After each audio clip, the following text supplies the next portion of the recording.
Good morning, everybody. Thank you for joining us and thank you for being patient. We are very honored to have three gentlemen from Armanino present finance leadership in times of uncertainty. I'm going to turn it over to Sam Cashy, and he's going to take it away. Thank you, Emily. Good morning, everybody. I hope everybody's safe and healthy out there. Certainly a unprecedented time for us. We thought it would be timely to share some insights as people kind of move from working through the CARES Act and stabilizing the business to a little look forward and questions that we're getting from our clients, and we're actually doing things internally at Armanino ourselves. So quickly on today's agenda, we're going to talk about, okay, how do you move forward quickly and think about forecasting and performance management. Taking a look at operating expenses and evaluation of those expenses, approaches to think about how do you work with vendors, lenders, customers, and then other questions you may have around the CARES Act. We can field some of those, but really we want to make this interactive. Caroline or Emily, can people chat and send questions in? Is that something we can do? Otherwise, yes. maybe halfway through we can unmute the audience and people can ask questions. So there is a chat box, so we'll monitor the chat box. So I'd like to start with the introductions quickly. This is Sam Cashy. I'm really happy to be a sponsor and a partner of the CFO Leadership Council. Worked a lot of years in industry and joined Armanino about 6 years ago after having been a client for 3.5 years. I started my career in public accounting with Arthur Andersen back in the day and worked in large corporate environments with Anheuser-Busch and then with more entrepreneurial firms too. So just happy to be a member of the Chicago finance community, and turn it over to my colleagues, Michael Hogan and Chad Zaretic, for their introductions. Michael?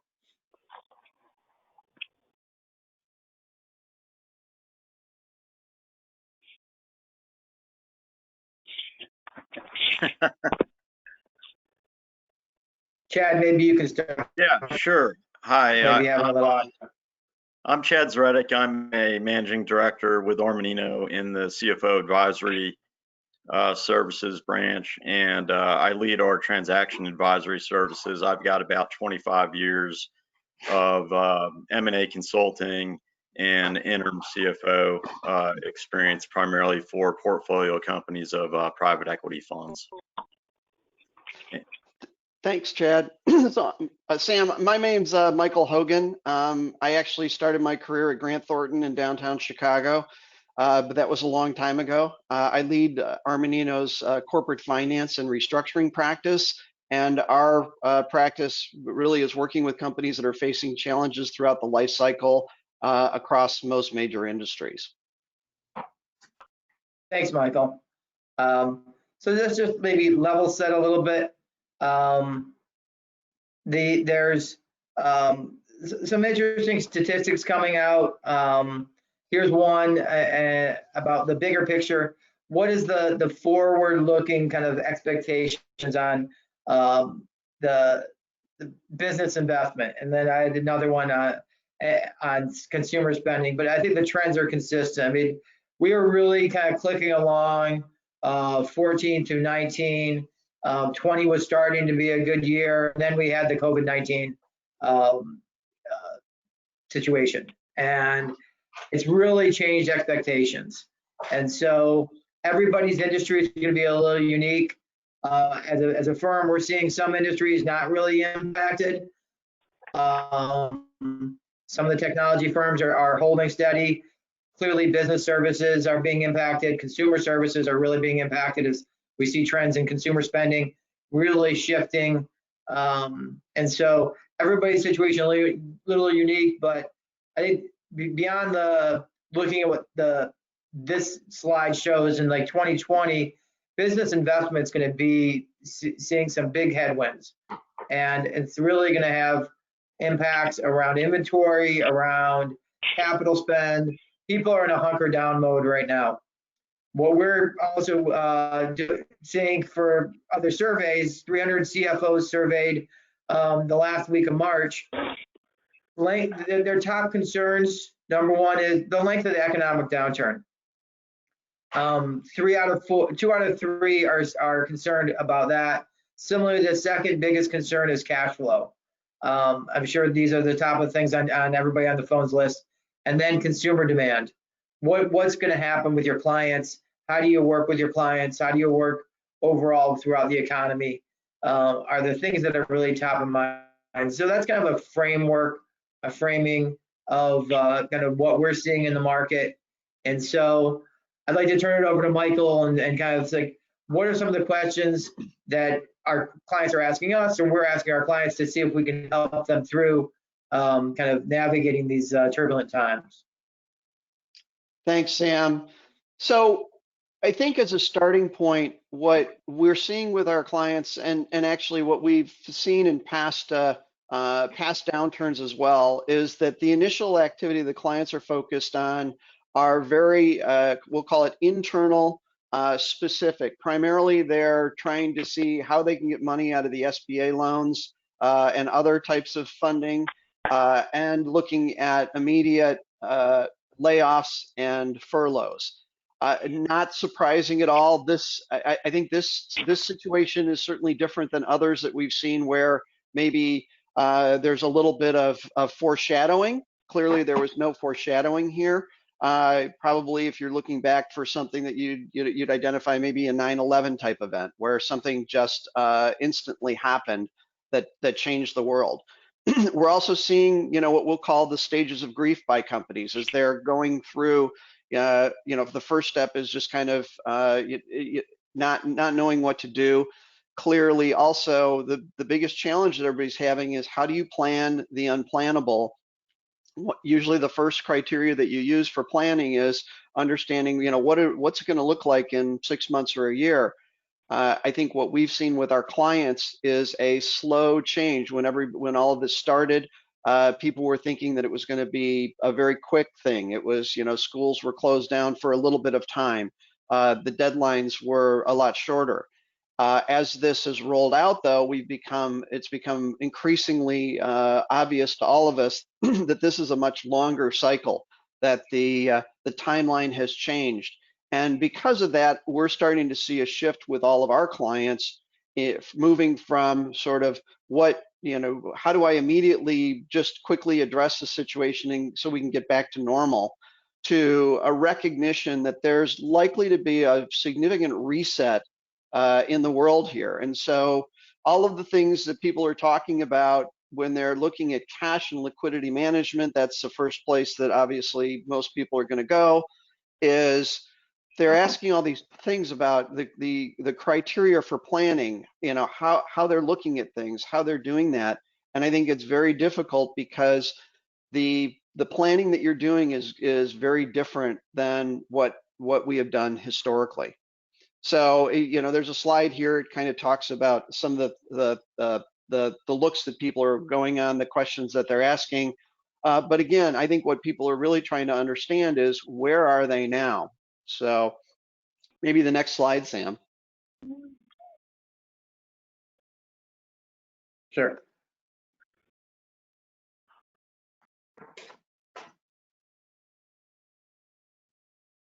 Can you see my screen? There we go. So I think for everybody, the most important thing is trying to understand where are you today. When we're working with clients, our message to them and what we're saying is, before you can plan for the future, you got to figure out where you are today. Obviously, the first part of that is putting together a cash flow, that 13-week cash flow that every lender and every short-term advisor will tell you about, is putting together that cash flow. But it's a very different cash flow. It's very much of a short-term or a direct, what we'll call a direct cash flow model. That's what we're building for our clients right now.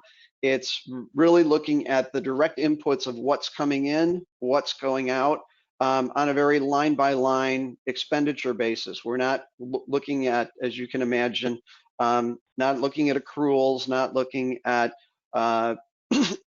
amortization and depreciation, things like that. It's very cash focused, immediate cash that we're looking at. The other thing we're doing is we're also putting together waterfalls for our companies. The waterfall is really a point in time for everybody to understand exactly where you are today. Waterfall is a little bit different than a liquidation analysis, but it's not just looking at your balance sheet. It's really going through your current financials and understanding what your exposure is, both for things like future contracts, open purchase orders, other things like that. So you really kind of understand where you are in the cycle and what you're really going to need to address in the near term. So when we're doing that with companies, we're helping them, and we're ordering it a little differently. We're talking about secured lenders up at the top, things like statutory wages, things that sales taxes that need to be addressed, and then from there you're going down into your taxes, other things, and then down into your general unsecured pools. There's a chart here that is what one chart. This came out of a group called Sequoia. Go back one, yeah. This came out of Sequoia Capital, and this was essentially where Sequoia was telling its companies how to start planning for the future. So the first thing is that what you'll see in this is that they're looking at different scenarios, and I think for everybody it's good to scenario out, to think about what if the market came back quickly? What if it took longer? What if it took even longer?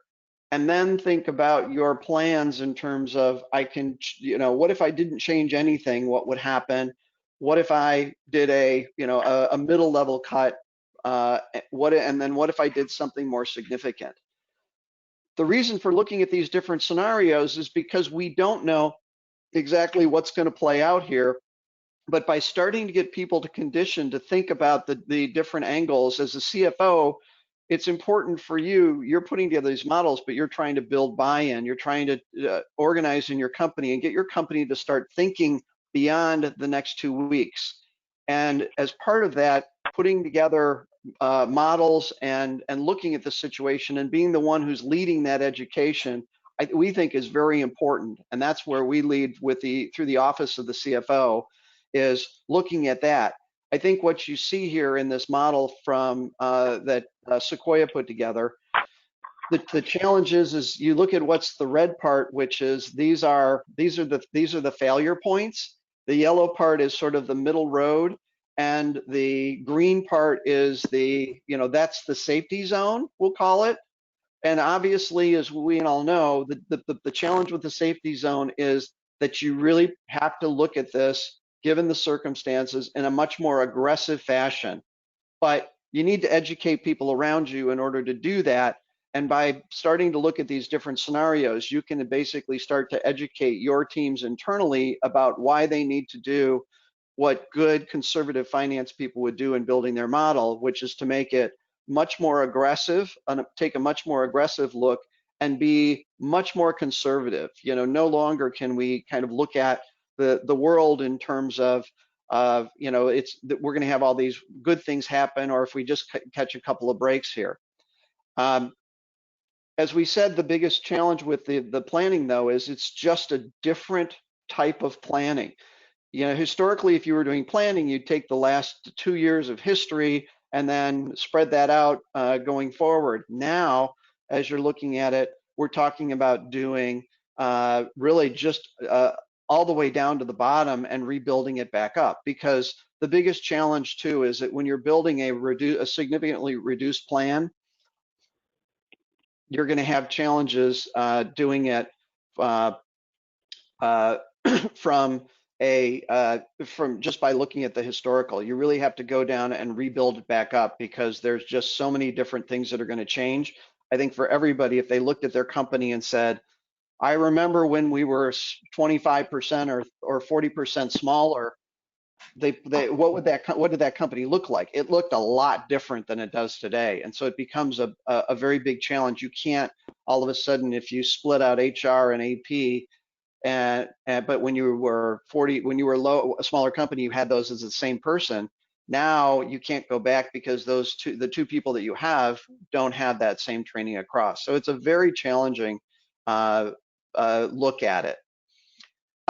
Sam and Chad, as we're kind of going through this, are there other things that as you've seen that we want to make sure that we point out to people as they're kind of starting to look at how this change is?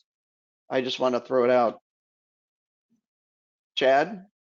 Yeah, I think the only thing I'd add is, outside of just the survivability aspect of it, it's just so important to know where you are to have that optionality. So if you're in a position where you know you're going to be pretty strong through this, you can start looking at some of the optimistic side, potentially, going, potentially buying out a competitor that's struggling or stuff like that. But you really need to know the basics before you're ready to make a move, and not necessarily with a deal, but just to be that first mover in rebound. Yeah, I think that's a good foundation, Michael. Pardon? No, I would agree. I'd agree with Chad, and I like your foundation, Michael. Thinking about scenarios and really assessing it from okay, if I know my cash position and my kind of position, what is my burn rate? A lot of software and tech companies are really comfortable with looking at burn rate because that's their survivability as they scale. A lot of those operate in negative cash flow realities. I think the more traditional businesses, the more traditional CFOs are going to have to pivot to that orientation of really being more cash oriented versus P&L oriented, and taking that hard look as to what are the key metrics, what do I have to set that baseline with my peers who are going to be involved with the change management and the communication to their organizations to get alignment. And I know many folks are going to want to make sure that this isn't just top-down decision making, it's top-down leadership, but it's also the impacts of the decision. If you want a cohesive, kind of engaged team, it's got to be kind of shared and well explained across the organization as to where you're going, and to keep people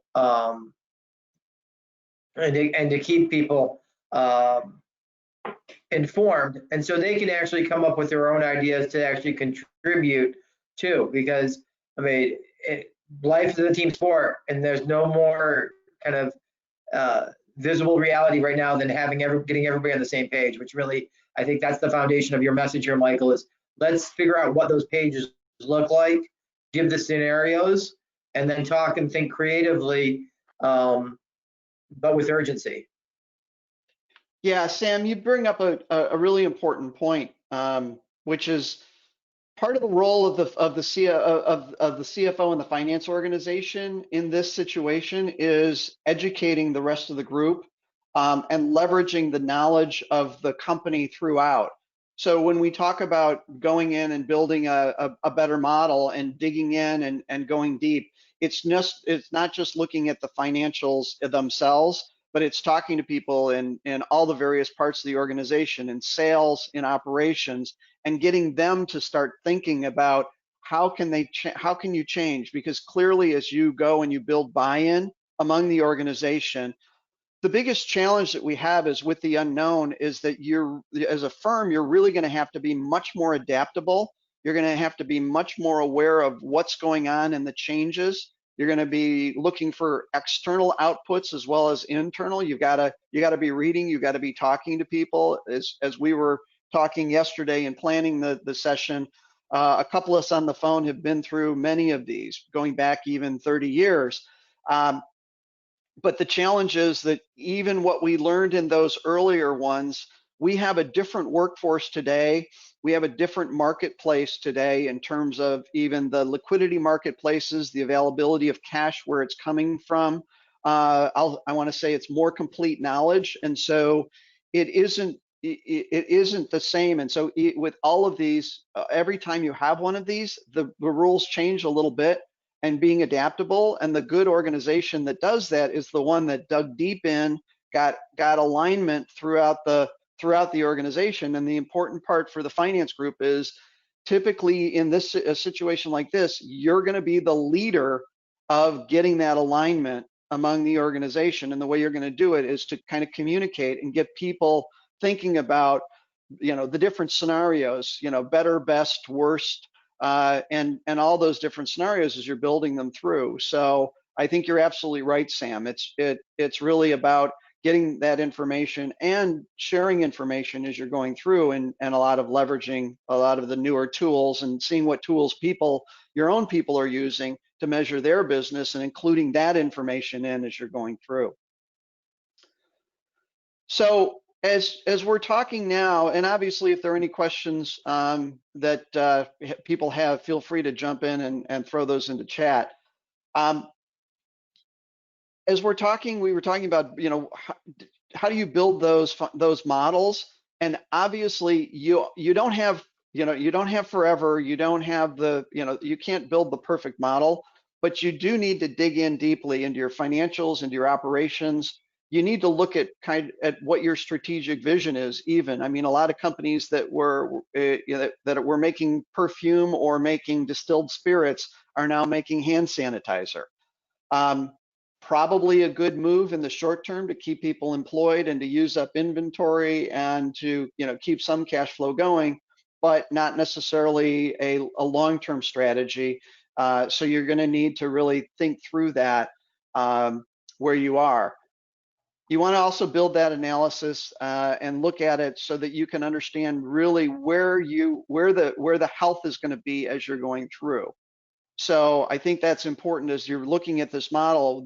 When you're building out the parts of the model and in detail, you need to be able to have checks, and whether it's, we'll call them KPIs or other metrics or things that you're looking at, that you're going to want to build those into your models as well, so that you can check to see how you're doing and then be able to adapt to it, and make sure you build your models in a way that are adaptable. I think, as we said, it's not going to be easy to get your arms around all this. It's going to take a lot of work. You're going to have to work with a lot of other people. And so making sure that you have an organized approach to it, where you're getting input from different parts of the organization, you're stress testing it and getting the feedback from those organizations is also important. So Sam, maybe if we go to the next slide. Hey, Michael, this is John Gifford. Got a question coming in here. I thought maybe I'd throw it in here as given we're kind of before we move on. It's related to two things you just said. One is you mentioned KPIs, and you also mentioned how you measured, looked at the company in the past is not how you're going to need to look at it today to get through the next 6, 9, 12 months, whatever it is.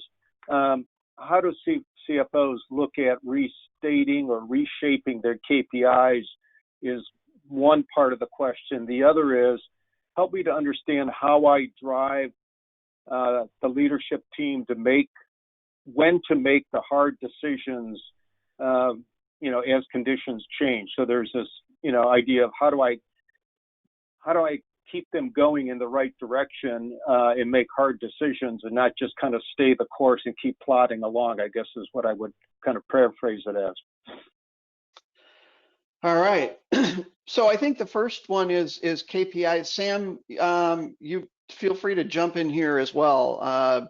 Sure. I think the first part of the things that you're using to measure the business is you have to be much more on top of them, John. I think as an example, if you were looking at things on a weekly basis, there may be things, particularly things that are cash oriented, like collections, where customers are on a more daily basis, because you really need to be tracking. You need to be tracking the trends a lot better. You know, a lot of people do know, you know, they look at things on a monthly or a weekly basis. Things that you looked at monthly, you probably want to look at weekly. Things that you looked at weekly, you want to look at daily. You also want to expand your measures to incorporate the different parts of your organization and making sure that they're measuring on a more aggressive basis, whether it's people on your manufacturing floor, better understanding anything from scrap rates to inventory, which, you know, all the things that play into working capital and you know, cash usage. I think you want to get them you want to make sure that they're looking at those things and they're looking at them in a, you know, in a faster, at a faster rate of speed. As well as you want to make sure that those different parts of the organization, if they didn't have measures before, that they do. But I think in terms of building the KPIs, the biggest message is to expand the number of KPIs that you're measuring and measure them faster. That would be the first place I'd go. Sam, thoughts on KPIs and kind of the different tools now? Yeah, your business systems have to be kind of hopefully accessible. Bringing in those leading indicators. I like the idea of the more rapid, more frequent updates. I think looking at understanding your spend and taking a look back over maybe the last 6 to 12 months, and looking at where you're spending. Your order book is clearly really important. A lot of people are seeing big changes in that. I think having salespeople confirm orders, having those tough questions and those candid conversations. Everybody's organization's going through these scenarios, and getting people to give transparency and say, okay, we get it. And some of our clients are pushing projects. Some of our clients are actually pulling up projects because they know, one, they're in a healthy cash position.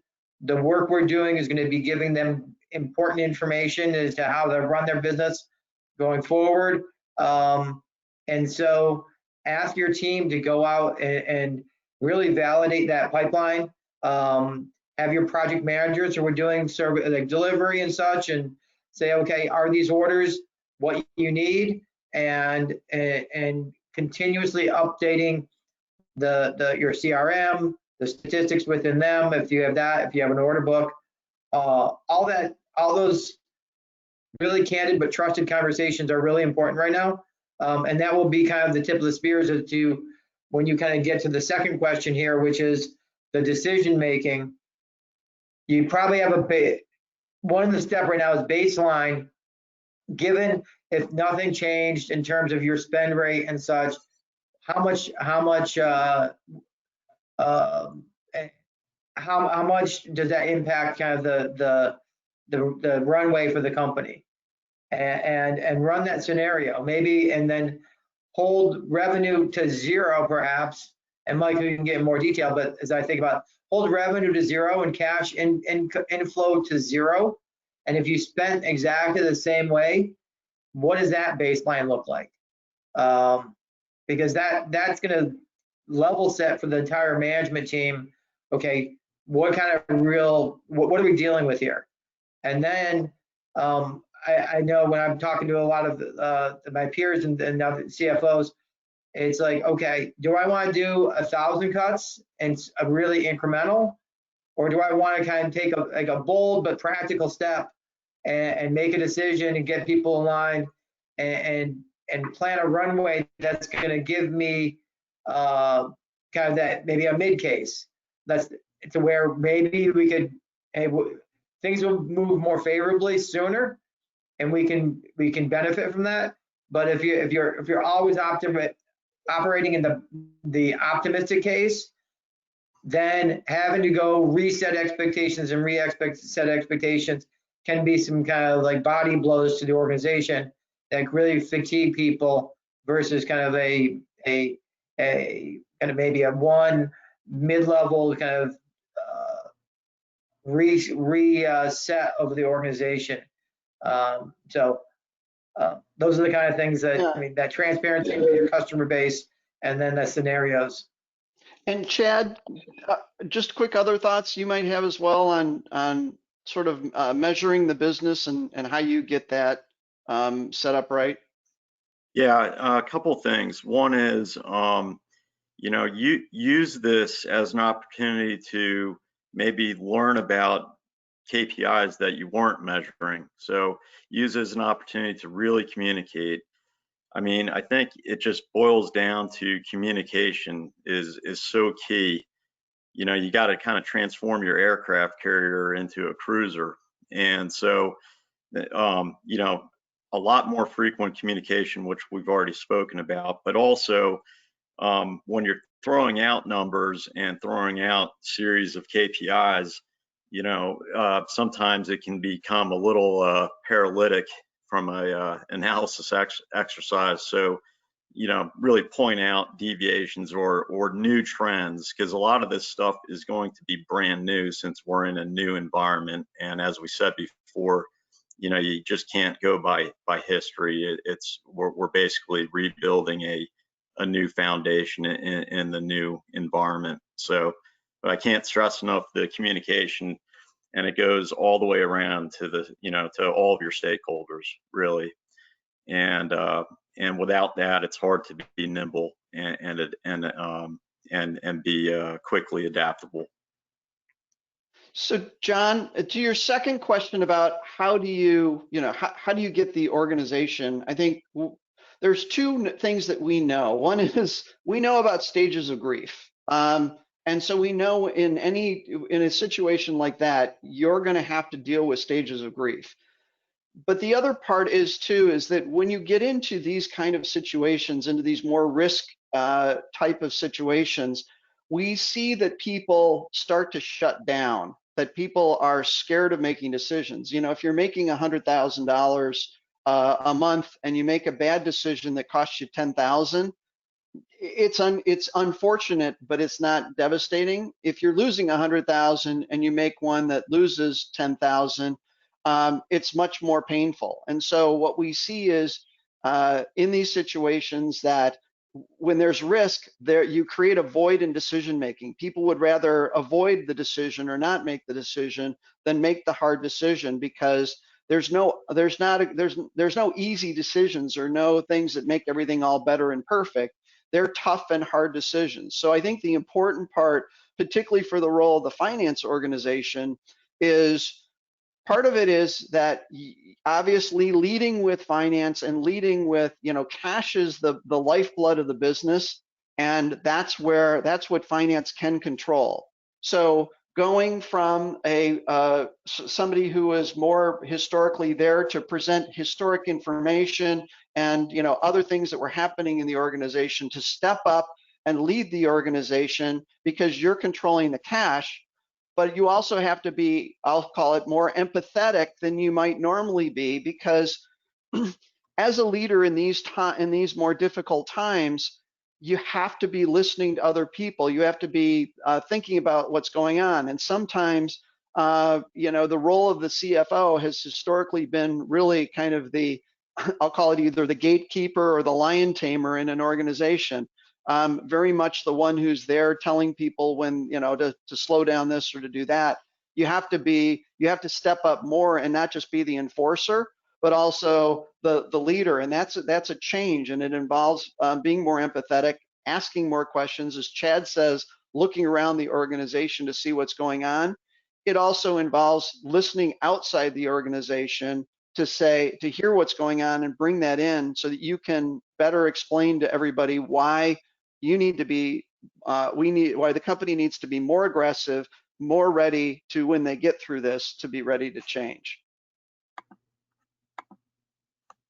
Michael, that's very well said. A few things I would add is, thanks for sharing that perspective, because as much as the team shares some very good ideas around KPIs, timelines, structuring views, focus on cash, to your point, Michael, there's a lot of emotion right now that's going on in organizations. And this is an opportunity for the CFO to really kind of step up and kind of help drive the right kind of discussions with the right tone to move through the very limited time people have to make a difference in order to do well during this limited period of time they have. So very well laid out. I appreciate the response back. Yeah. So as we kind of move forward, and again, if people have questions, feel free to jump in at any time. Right now, the next slide is really kind of about our approach to that, to the process. We think that, as you're going through this process, what inevitably you want to do is you want to lead a process where you're doing an assessment. You've got to assess, you got to understand where the company is today, make sure that you understand that, and then you got to build a plan. And you got to build a plan, and that plan, there are important components to building that plan, but that plan has to be, a lot more objective and a lot less built on, optimism. It's got to be more conservative, and it's also got to take into account other inputs from the organization, because a great plan that other people don't have buy-in, if you don't have the buy-in to the plan, you're going to have a lot of difficulty. And then you're going to go and you're going to implement that plan. And when you're implementing that plan, you've got to be, somebody's got to make sure they're leading, aggressive, and all of that. And you need to be monitoring it. And we talked about KPIs and everything else. So as we dig into that assessment, that's really what we call cash. We're calling it cash triage. So it's really a cash triage assessment, and that assessment is really the kind of what you should be doing in the probably starting about right now, is really getting into your cash and looking at your cash in detail. Step away from the P&L for a minute. Step away from your historic cash flow, but look at a real direct cash model over the near term, and be able to start to build out that cash model on a weekly basis, so that you can understand the inputs that are in there, and also start to look at those line items and understand, what the big line items are. The one challenge is that you can, analysis, as Chad pointed out, analysis paralysis. You can overanalyze it. You can dig too far into it, and get caught up in the beauty of the model. You really have to go and be looking at, call it the 3 to 5 we'll call them low-hanging fruit, the core things that you can actually change in your organization. And unfortunately, many of those things are going to be how do you reduce expense items? Payroll is usually the first one. Doesn't have to be, but then also it gets into the uses of inventory, other things that you can do as you're working through it. So I think when you're looking at the model, you've got to really look at your OPEX. And the challenge with looking at OPEX is that you have to think about what your company looked like 25% ago, or 40% ago, or 30% ago, meaning that the organization that you have is built for something bigger, something better. And if you're going to need to pare back down or look through it, you can't just say, well, we'll take out a little bit of this or a little bit of that. The other part too is that when people are building these models, trying to be objective about it is important. And it also comes down to, don't let people get trapped by saying, oh, well, we're going to do a 10% cut in payroll, and what they mean is a 10% of the people, but not 10% of the dollars. Don't let people have the easy way out. The reality is that I've been through more than enough reductions in force where the company said, oh, we're going to reduce it, and they took out five of the administrators, and they left in all the VPs or the senior level people. You really have to look at it across the board. I think a lot of companies are looking also at things like, instead of doing some reductions at the senior level, doing pay cuts or pay deferrals. Other things that you can look at that are hard decisions.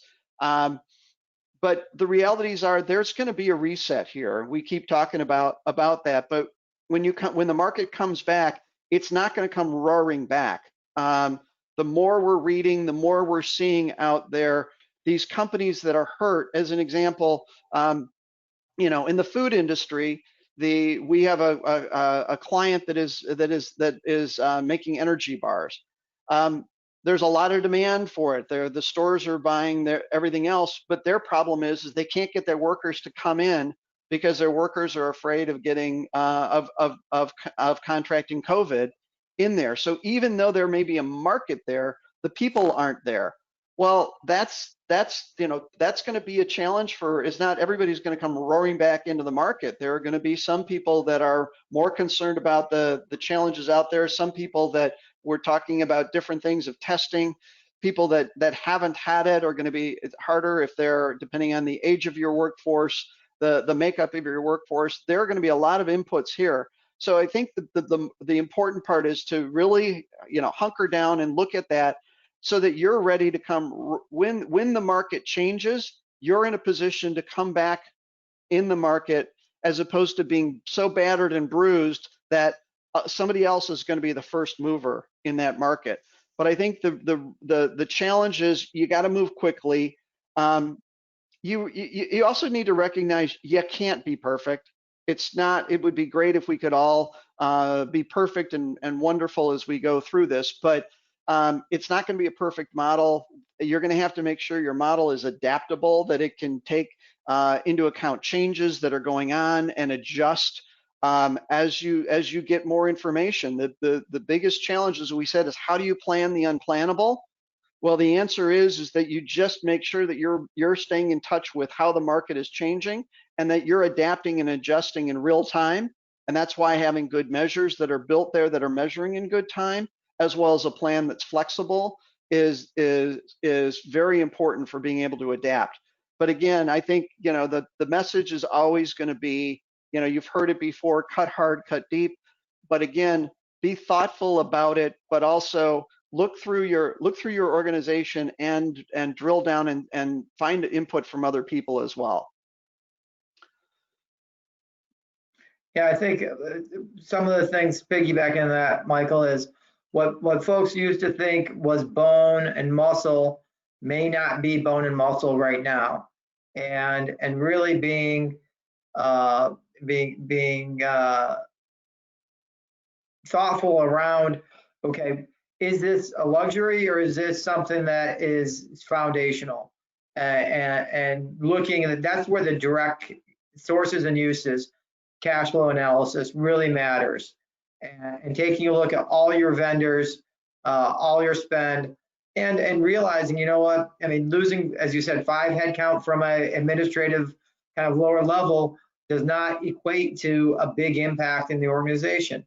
Asking people to do some shared sacrifice, maybe think about, hey, on the back end, are there some incentives and scenarios that you can say, hey, you know what, we're gonna share the risk and we're gonna share the reward. But if your runway is too short, it's going to lead to unfortunate kind of future decisions. And I think working with your community of lenders, vendors, and customers is the key opportunity here for organizations. And so, Michael, why don't you talk if you don't mind sharing a little bit of your expertise around how that can be done practically, because we don't want to go into full engine seizure, but we also have to kind of work with different people to all of us kind of come through this in a successful way. Yeah, so I think the important part, Sam, is in working with your lenders, vendors, and other people, is you got to communicate with them. You got to be communicating with them early, but you don't have to necessarily have all the answers right away. I think this is one of the challenges. People are like, well, I don't want to call them until I have all the parts there, until I have the pieces. I think one of the biggest things we find when we're negotiating debt, we work with a lot of companies and help them renegotiate their debt and other things. And what we find is that the biggest challenge when we pick up the phone and talk to a vendor is they say, well, I wish somebody had talked to me earlier. I know sometimes that's a little bit, they're like, talk to me earlier so I can start yelling at them earlier. It's not a fun call when you make that first one, because that person's on the other hand is going through their stages of grief. The big thing that we stress with people is communicate earlier, get in front of people, but you don't have to have the answer. You just have to communicate with them that you're putting something together, give them reasonable expectations.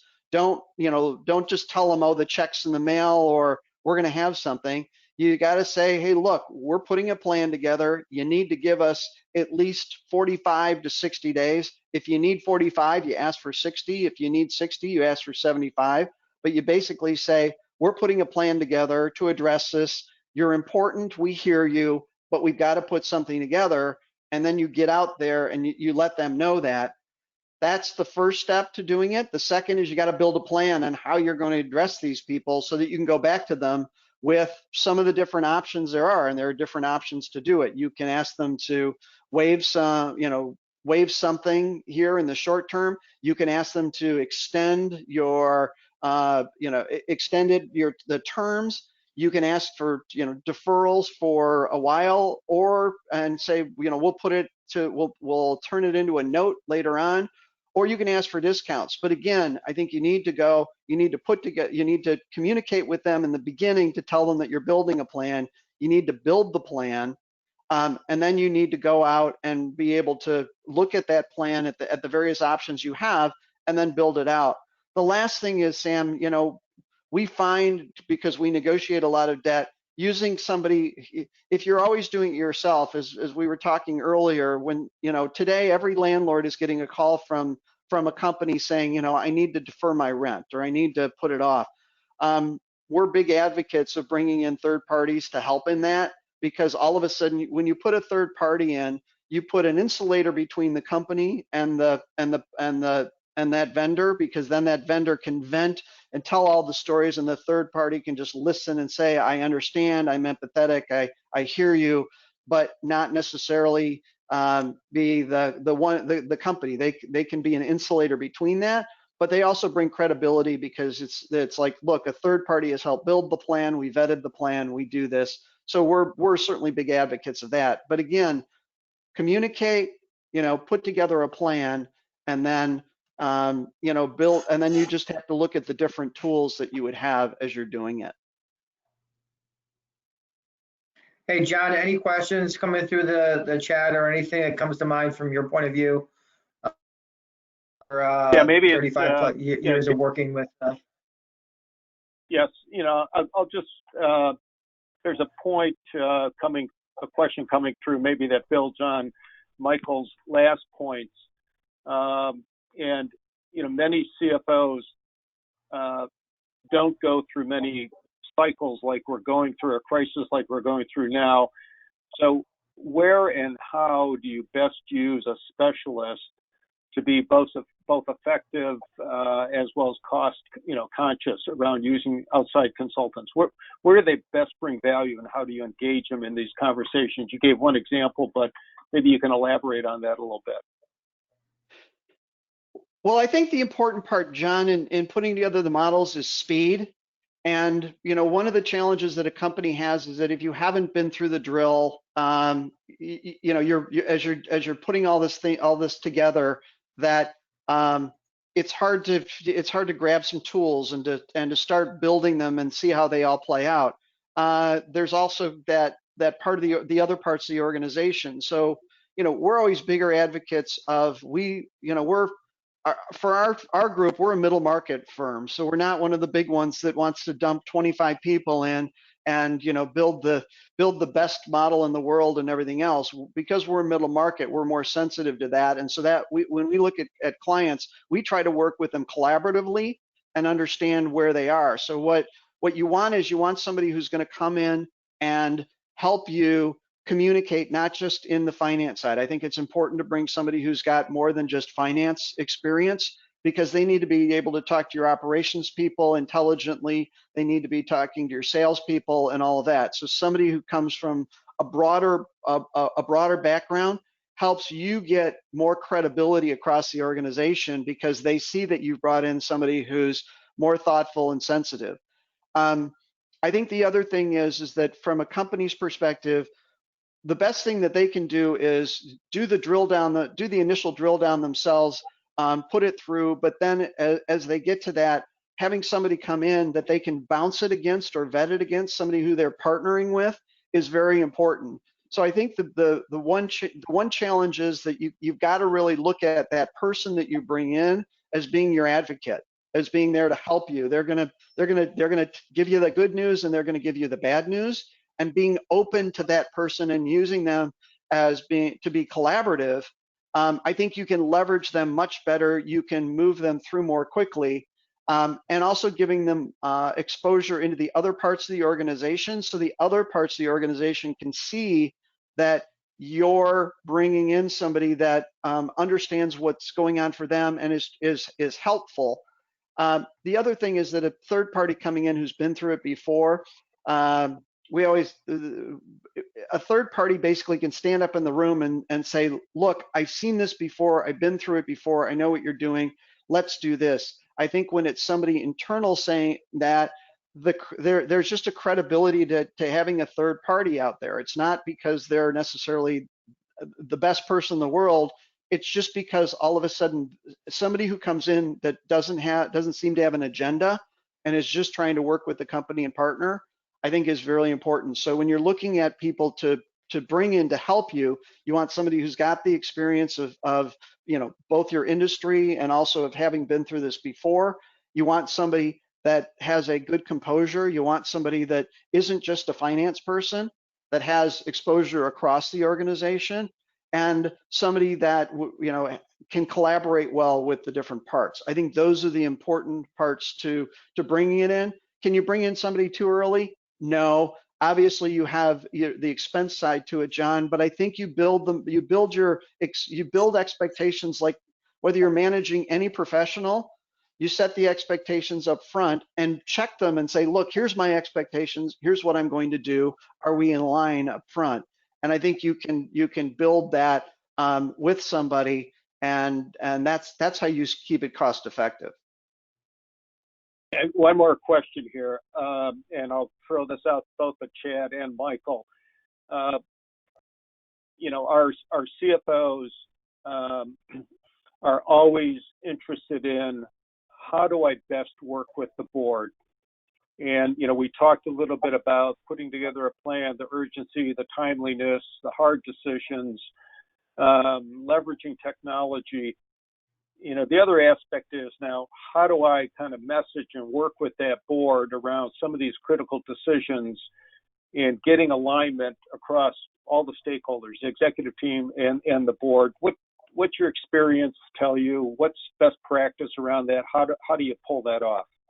Yeah, I'll take first shot at this. I think, when you're going through the environment we're in now, it's, getting dedicated time with the board and increasing the frequency. So get it on the calendar and make sure folks can attend and participate. The second thing is, you may have to just modify what you typically reported to the board. It's just not your quarter end board package necessarily. It would be including stuff like the 13-week daily cash flow, stuff like maybe new KPIs that have been introduced, and kind of shift it from GAAP-based financial to cash, and lay out the scenarios so that you have some a conversation on the scenarios, case A, B, C, and have that with probably a lot more frequency than certainly during the good times, so to speak, because you're no longer on autopilot. And so that's how I would attack that. Yeah, I think Chad's right. I think, John, the frequency starting to go to even sometimes in many companies we see you start doing just a weekly update. It's not so much a formal board call, but basically getting the board to start. Again, we talked about stages of grief, getting the board, the investors, everybody to start going through and understanding so that it doesn't go from point A to 4 weeks later and you're at point C, where you could have taken them through B as well as you're going through the process. I think it's also important to recognize that we always say the board or management, but in fact, the board is a group of people with different viewpoints, different expectations, as is management as well. I think the important part, and again, what Chad was saying is, you know, as a CFO, you should be, I found a lot of times checking in with board members before the meeting, finding out, having a conversation with those people individually to see what they're thinking. Then they know at least you're open, you're listening, you're hearing what they are. It's you know, it's when finance people are good salespeople. They're very good at kind of what you would do in a sales scenario, which is to scan, you know, scope the issue and understand what are the board's hotspots, what are people concerned about, what are they thinking about. A lot of times they're worried about, you know, personal liability or other exposures, things that you may not necessarily be thinking about right away. So it's good to understand what those constituencies are looking through. And the same way you were educating your management team, taking people through those stages of grief as they go through it, I think that's important as well. And I think, you know, building a plan and letting people see that you're building it and you've got the credibility. And as I said, this is where, you know, we say having a third party come in, somebody being able to put a stake in the ground. One of the challenges you have is that you've got multiple board members with multiple views. And if you can go in, put a stake in the ground looks to be more objective and kind of third party, people can coalesce around that, and then you can build your new plan off of that. So I think it's important to really be starting that communication a little better between people and as you're going through. Thank you, Michael. Thank you, Chad. There's one more question coming through, and I think, you know, Michael, it builds off some of the comments that you made earlier. It appears that to undertake this initiative, that it's important to form a task force early. What does that task force look like, and what are the initial areas of focus of that task force? So, you know, we all grew up with Six Sigma and maybe even, you know, Tiger teams and all the wonderful things. I've always been a big advocate of what I've seen as being called turnaround teams, where they're basically very short-term teams. So you're not building a long-term team organization that is going to be, you know, doing process improvement. It's teams that are cross-functional. I think you got to build a team. You got to, you know, I'm always an advocate of when you're looking at, you know, certain areas that you make sure you bring people off the floor that in a manufacturing companies, because they can tell you a heck of a lot more about scrap than your cost accountant can sometimes. So I think you've got to get cross-functional teams. You got to include, you know, people from the bottom as well as the top of the organization. You've got to build these what I'll call shorter-term teams where they've got, call it, you know, 90 days or something like that, but there's a sunset date on it. It's not a forever team. And the other thing is that you've got to find, I'm a big believer in having those teams, not trying to solve every problem, but find one or two and preferably the bigger, but the easier problems to solve. Because at least if you start them with some of the easier problems and then they have success, then they can leverage off them. But again, it's not trying to create one team that is going totally across the organization. I think you pick 2 or 3, maybe 4 core ideas that you're trying to solve, and then you build a team around each of those ideas. And I think coming up with those ideas, we were always big of just kind of putting some people in the room and doing a little brainstorming, but seeing what ideas came up that were the ones that were really focused on, you know, more immediate cash savings and cash control, working capital. You know, the one thing you can control in an uncontrollable situation is your cash, and decisions around that. So anything you can do to preserve cash. But that's how I've typically done it in the past. Chad, any thoughts? Yeah, and piggybacking on that, think about that from a sales and marketing point of view. So I know one client that is thinking about, okay, bringing both the sales and marketing team together, a couple people, because again, it's a question between fat and bone and muscle. And you still want to, I mean, you need to keep some velocity, some sort of velocity into the business. And so having those, like, okay, how do I, in this new situation, how do we go to market? Okay, what are our options from a marketing point of view? It's a new normal. And what do you think the implication on the sales funnel could be? And how do you come up with that kind of unified approach to say, okay, we're all in this together? Stepping back a little bit on compensation is, if you think about kind of sales compensation, you may say, you know what, I want to still keep the incentives for people to sell. So maybe there's a pivot more from, hey, your base versus your commission, your incentive comp. If you need to make salary adjustments or cost adjustments, take it out of the fixed side. Don't take it out of the variable side. Keep people motivated. Keep people to say, hey, you know what?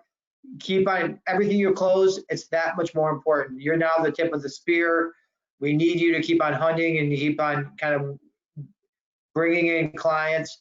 And we're going to reward you for that, because that's going to keep us pulling us forward as we navigate this. So I think that's an idea for bringing a cross-functional team together. Maybe throw somebody in from finance that just has a numbers orientation to help people in their analysis.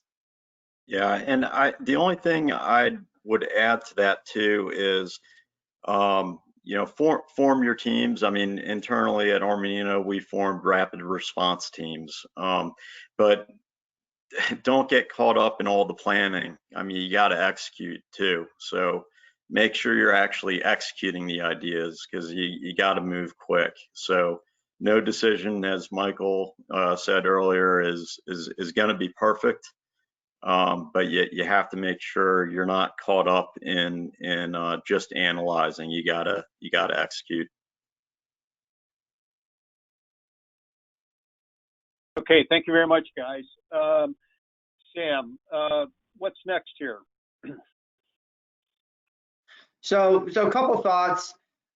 This kind of pulls things together. I'm going to skip one slide, but this kind of pulls things together. This was kind of built, Chad was going to walk us through, built this on, okay, as we move, and maybe this is 4 to 6 weeks away into, okay, where are some new opportunities? But I think this also summarizes, Chad, really well what you were talking about working with the board. And kind of, because it's kind of the same conversation. It's a very strategic conversation. You want to walk through some of these ideas just to say, okay, whether you're doing due diligence on yourself or a new acquisition, these are all really important things. Yeah, I mean, effectively, this slide is pretty much a rehash of what we've been talking about. And it's just, you know, instead of whatever you're doing internally, if you're in a position where you can make a strategic move to buy out somebody, it's a lot different investing in distressed situations. So you're not as concerned with historical EBITDA, although you'd like to know where the company was. You got to really focus on the cash, where it's at, and really kick the tires hard on the financial projections in terms of the assumptions being used. Working capital is a nightmare measuring right now. And I know this is, you know, probably, you know, 6 months to who knows away for a lot of folks, but a lot of the same discipline that you're implementing internally, you're going to have to do that externally if you're thinking about, you know, making a move in this area. I do think there's also going to be probably some additional due diligence requirements at least near term. So I think people are going to be asking for, you know, disaster plans and stuff that people kind of in the good times just ignored. So overall, the diligence process, when we get there, it's going to be longer, A, right now because of remote, you know, work environment, but B, there's just more homework to do. And but we're tailoring our additional procedures and kind of reprioritizing them to have a very, you know, cash focus and assumption focus when we're helping out clients looking at things. And I do have deals moving forward right now that were already in the pipeline, but that's already changed some of the stuff that we're doing right now, just from a procedure perspective. Yeah, and I think one thing, Chad, I think just real quickly, Sam, which is that, you know, the markets are it's not just about your, you know, your customers and everything else. The lending markets have changed. We're starting to see it. We're starting to see banks that are, you know, more interested in only lending to existing customers. There's a lot of challenges right now and a lot of froth. We'll see how it all plays out. But I think in the near term, funding is also a challenge. Yeah. So John, just kind of wrapping it up, and thanks everybody for joining us. I mean, just a little bit about Armanino. We are the 25th largest CPA firm in the country. There's a really deep skill set. You've got people like Michael who've got decades of experience helping management teams kind of navigate really turbulent waters. We've got traditional audit and tax and consulting folks that are really helping people. And so where are we potentially kind of here? One is survival consulting. How do you help people kind of get that liquidity and strategy analysis, different conversations, cost reduction analysis, 13-week cash flows, and those KPIs and those metrics, technology, improve capabilities, measure and manage performance. There are clients that are saying, hey, you know what? I've been all these legacy systems. I know that I'm going to come out of this. I've got to figure out a way to get to the cloud. I've got to figure out how to get things. I got to be able to pay checks online. I've got to be able to have more collaborative systems. I got to be able to work remotely. I mean, the world is changing, and this is an opportunity to say, okay, what should we do? And what could we do, and when should we do it? So all these different elements are things that clients are leaning on us. It's really great to work with the CFO Leadership Council and the peers here. And so would be have our to support the community. Go ahead, John. Okay. Or anybody else wants to kind of jump in? Well, thanks, Sam. You know, I'd like to thank Sam, you, for pulling the team together to quickly put together this webcast. I think it's been a very timely presentation. Mike, Chad, thank you for joining as well, and many of your thoughts. I just want to remind all the attendees that Sam, Mike, and Chad are available to answer any of your questions. All you have to do is reach out to Emily or I. We'll make sure that we get you connected with Sam, Mike, and Chad. A couple other things. Thank you to all of our attendees for jumping on and your questions. We appreciate those. And I want to remind everybody that we will be providing similar webcasts like this about every other week. Thought leadership webcasts that are going to help you to get through the current crisis, as well as help you to just refocus your business for when you come out the other side. And we will continue with our regular monthly chapter meetings, and you can find all of that information at the CFO Leadership website, CFOLC.com. You can check out all of our events, not just the Chicago-based one, but national webcasts, as well as information around membership as well. So once again, I'd like to thank everybody for joining, and I'd like to special thank you to the team for their many ideas today. Thanks again, guys. Have a great day, everybody. Stay healthy. With that, I'll conclude the webcast. Take care, everybody. Thank you for your time. Thanks, John. Thanks, John.